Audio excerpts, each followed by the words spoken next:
Olá, eu sou o professor Irapuã e você está no canal Tecnologia e Informação. O assunto de hoje é gerenciamento de projetos, gerenciamento de custos. Neste vídeo você verá o conceito do gerenciamento de custos, a monitoração dos custos, distribuição de recursos e exemplos. Se você já gostou do tema, se inscreva, dê seu like e ative o sininho para receber as notificações. Definição. O gerenciamento de custos inclui os processos envolvidos para estimar, realizar orçamentos e controle dos custos.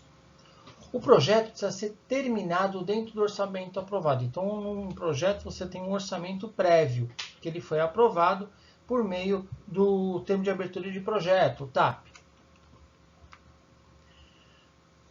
O gerenciamento ele vai ajudar também a estimar os custos. Nós vamos fazer, inclusive, aqui um exemplo. Tá?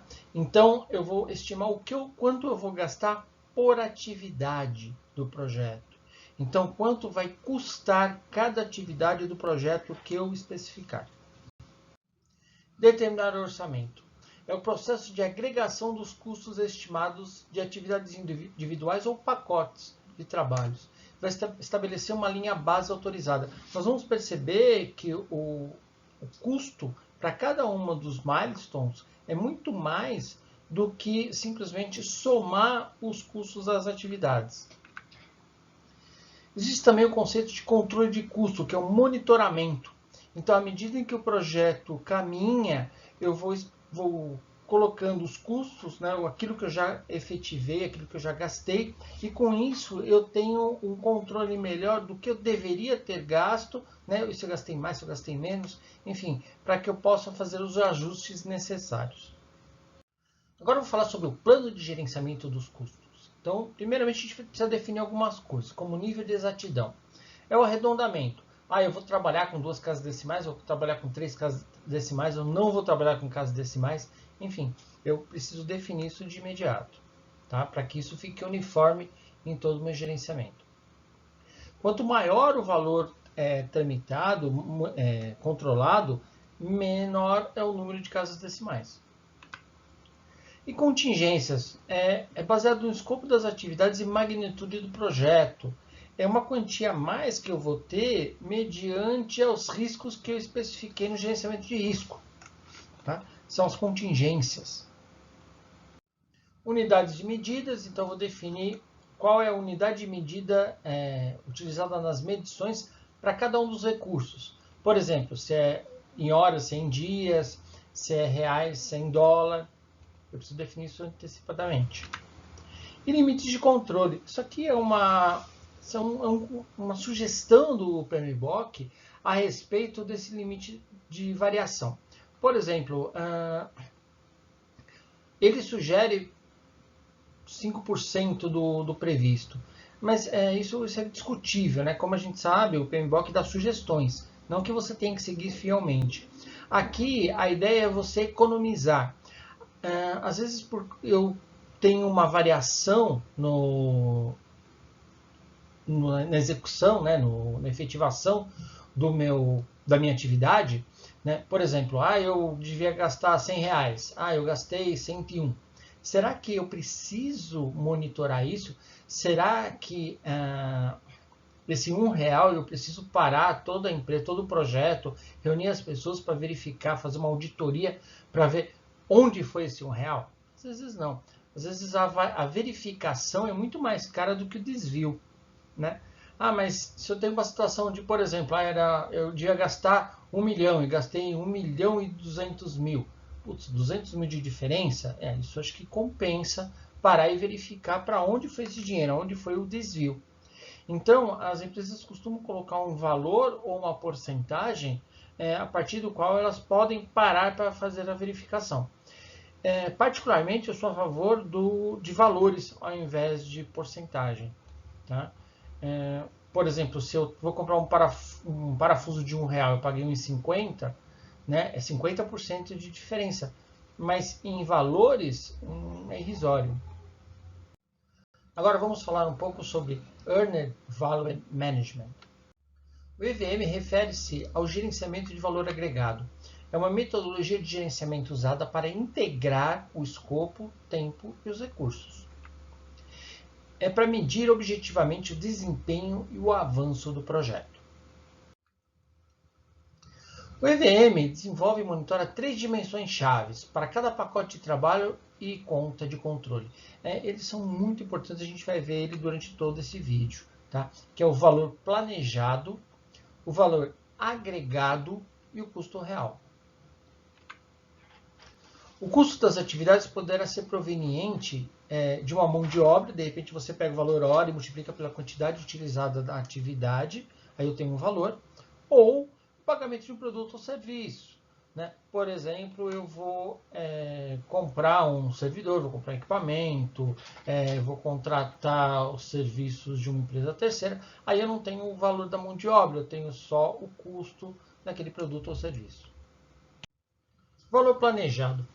É o orçamento autorizado, designado para o trabalho a ser executado para uma atividade ou componente da EAP. É distribuído por fase ou milestone pelo projeto.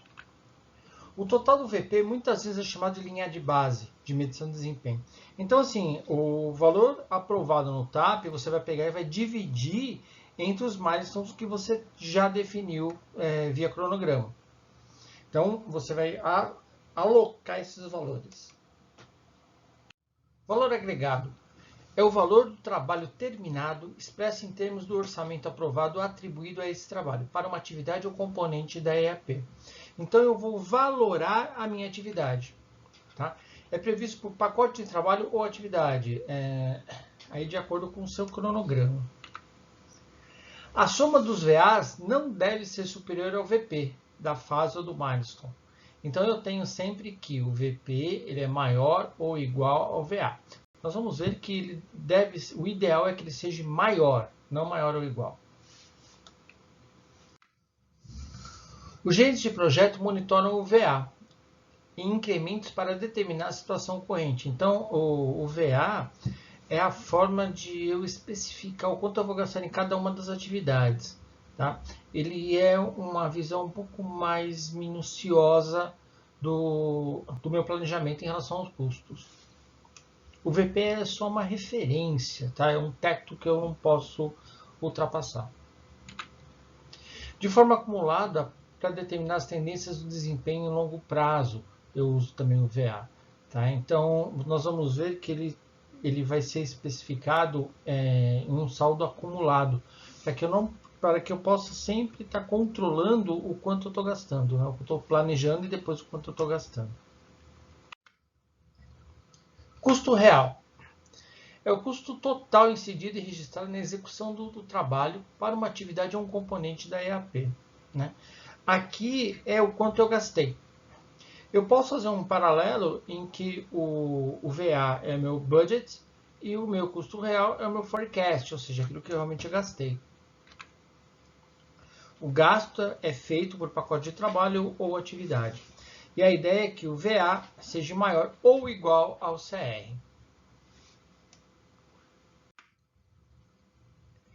Earned Value Management, exemplo.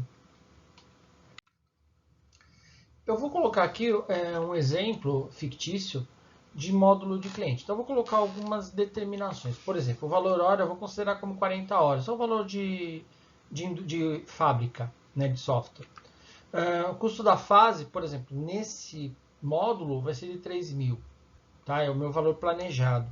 Então, tem um montante. Do montante, eu vou pegar só 3.000 para esse módulo. Tá? Esse vai ser o meu VP. E cada pacote vai ter o valor previsto, né, o VA, e o valor realizado, que é o meu CR. Então aqui, ó, eu tenho algumas atividades, então tem o módulo de clientes, levantamento de requisitos, documento de registro de requisitos, aprovação dos requisitos, criação de diagrama de caso de uso, classe e atividades. Então aqui são atividades clássicas para desenvolvimento do módulo de clientes. Podia ser qualquer atividade, tá? Eu coloquei essas daqui por causa do módulo de clientes, para a parte de desenvolvimento de sistemas.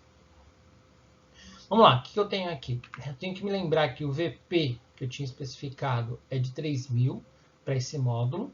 Tá? E aqui eu conto quantas atividades. Tá? Essa é a primeira parte que eu tenho que fazer dentro da minha matriz, né, da minha planilha de custos. Então, eu tenho VP de 3.000 e 6 atividades. O que eu faço? Pego um, divido pelo outro, eu tenho o valor de 500. Tá? Onde eu vou usar isso daí? Vamos lá. Eu vou colocar aqui o VP. Veja que eu tenho alguns números aqui, né? Por exemplo, esse primeiro. Isso daqui é um saldo acumulado. Ele vai ser interessante porque eu vou criar uma linha, a linha base, né? Do meu módulo. Então, eu coloquei ela crescente, de forma a ter essa linearidade, e eu posso fazer um acompanhamento. Tá? Então, ó, esses 500 é o quê? É o 0 mais 500. Esse 1.000, eu pego o saldo anterior, que era 500, e somo com mais 500, dá 1.000. O outro, eu pego o saldo anterior, que era 1.000, somo 500, dá 1.500. Mesma coisa para esse outro, que era 1.500, saldo anterior, mais 500, dá 2.000. E esse daqui, o que era 2.000 mais 500 dá 2.500. E finalmente o que era 2.500 mais 500 vira 3.000, que é o valor do meu VP. Ok, calculamos o VP, agora vamos para o VA. No VA eu especifiquei a hora para cada uma das minhas atividades, né? Lembrando que o valor da hora é 40. Então, por exemplo, eu peguei aqui e fiz 3 vezes 40, deu 120. E eu vou fazer a mesma coisa para todos os itens, né? 4 vezes 40 vai dar 160 e assim por diante.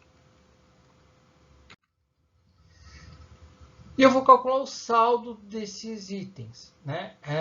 Lembrando que é o mesmo processo que eu fiz com o VP. Então, eu vou pegar o saldo anterior, que é 0, vou somar com 120, vai dar 120.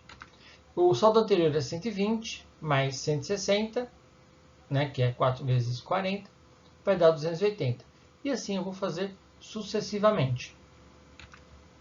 Lembrando que eu vou realizar esse procedimento toda vez que eu falar sobre saldo, que ele sempre é acumulativo. A última parte do exemplo é calcular o CR. É o mesmo procedimento que eu fiz pelo VA, só que o CR é quanto eu gastei.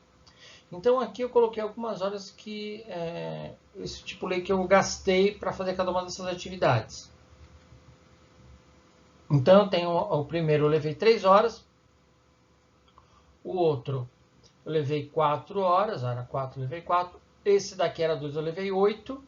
Esse aqui era 24 horas, eu levei 22. Esse aqui era 16, eu levei 12. E esse aqui era 24, eu acabei levando 30. E aqui eu acabei criando um gráfico em que eu tenho a linha tracejada, o valor planejado, o em vermelho o custo real, ou seja, aquilo que eu gastei, e azulzinho é o valor agregado. Veja que o VA e o CR eles estavam juntos aqui, até que há um pequeno atraso, né? E aí eu começo a tentar antecipar as tarefas para que eles consigam novamente se unir, e eu realmente consigo aqui, mas na minha última tarefa eu acabo atrasando de novo e há essa divergência aqui,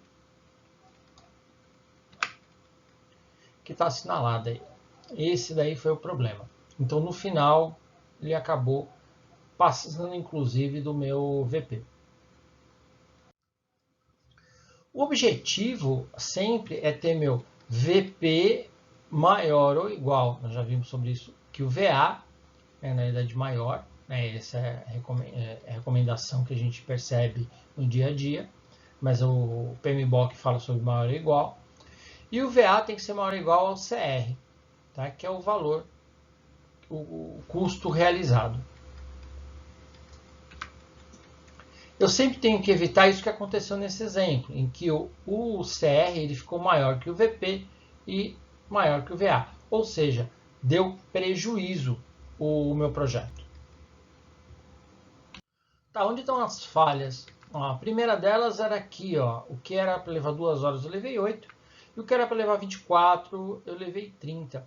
Mesmo com as antecipações que foram feitas de 24 para 22, 16 para 12, eu consegui chegar no nível. Mas chegou nessa última atividade, realmente houve o prejuízo desse módulo, tá? E não do projeto inteiro. Vamos pensar só no módulo. Como resolver isso? Vamos ver. Eu tenho a utilização do custo ponderado, ou seja, a partir de uma fórmula. Então, eu vou ter lá o custo otimista mais custo pessimista mais 4 vezes o custo mais realista, dividido por 6. Ele é muito similar ao gerenciamento de tempo, né, que nós utilizamos lá no outro vídeo, em que lá eu calculava tempo. Aqui é a mesma fórmula, só que para custo. No exemplo ponderado, eu vou ter o cálculo, então eu crio lá o valor otimista, pessimista e o valor mais realista. O valor mais realista é o que eu estava trabalhando, né? Então aqui, como a gente está fazendo exemplo ponderado, né, o PERT, então algumas coisas vão mudar. Por exemplo, aqui o de 4, que era antes, vai para 5, o de 2 vai para 4, o de 24 vai para 25, 16 vai para 17 e 24 vai para 27. Então esse pequeno acréscimo é que vai fazer toda a diferença dentro do meu projeto. É só isso? Não. Lembra que eu comentei que o VP normalmente ele é maior que a soma dos meus VAs? Por quê? Vamos entender aqui, ó. Primeiro, jogando aqueles valores novos do PERT, eu vou ter um valor total, né, um saldo final de 3.253. Tá? E esses 747 aqui, ele vai ser proveniente do meu gerenciamento de risco. Aqueles riscos, eu vou identificar quais os riscos que impactam nesse milestone. E eu somo o que eu tenho, o que eu poderia gastar caso algum daqueles riscos acontecesse. E eu jogo aqui. Então, na virada, somando tudo, ele vai passar de 3.000 para 4.000. Aplicando isso na minha planilha, os novos valores, eu tenho, olha só, uma situação diferente. Aqui tem os novos valores, né, com o PERT, então o saldo agora é 3.253, tá? E eu mantive os custos. Então, se eu tivesse aplicado o PERT com a mesma situação final, né, os mesmos custos que eu tive na outra situação, olha só o que está acontecendo. Eu teria um VP de 4.000, eu teria um saldo de 3.253 para gastar, e eu teria gasto 3.160, ou seja, eu não teria prejuízo no meu módulo, tá? No meu milestone. Por isso a necessidade de a gente implementar sempre PERT. Né? Você colocou PERT, a possibilidade de dar problema é muito menor. Aqui um detalhe do gráfico, como fica, né? Eu assinalei ali. Olha só a diferença que nós temos aqui, ó. Eu tenho o pessoal costuma chamar de gordurinha, né? Então aqui eu tenho uma folga, né, calculada, né, que são os riscos, tá? Para que isso não tenha nenhum problema. Então eu tenho todo o trabalho, ó, a curva de VA e CR é a mesma, mas eu não tenho prejuízo nesse módulo. Por quê? Por causa dessa diferença aqui. Então, realmente era muito interessante. Aqui uma outra visão.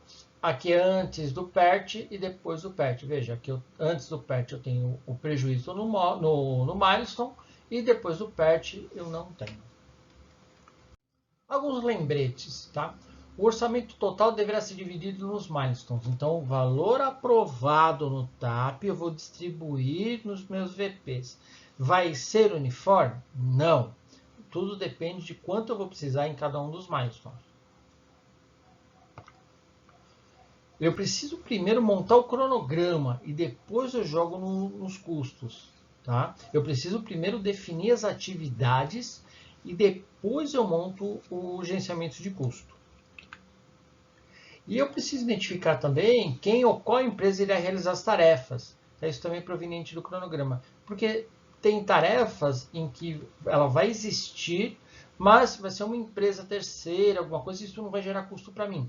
Vamos supor, eu comprei um equipamento, o tempo de entrega, né, vamos supor que a empresa demora uma semana. Essa semana ela não tem custo para mim.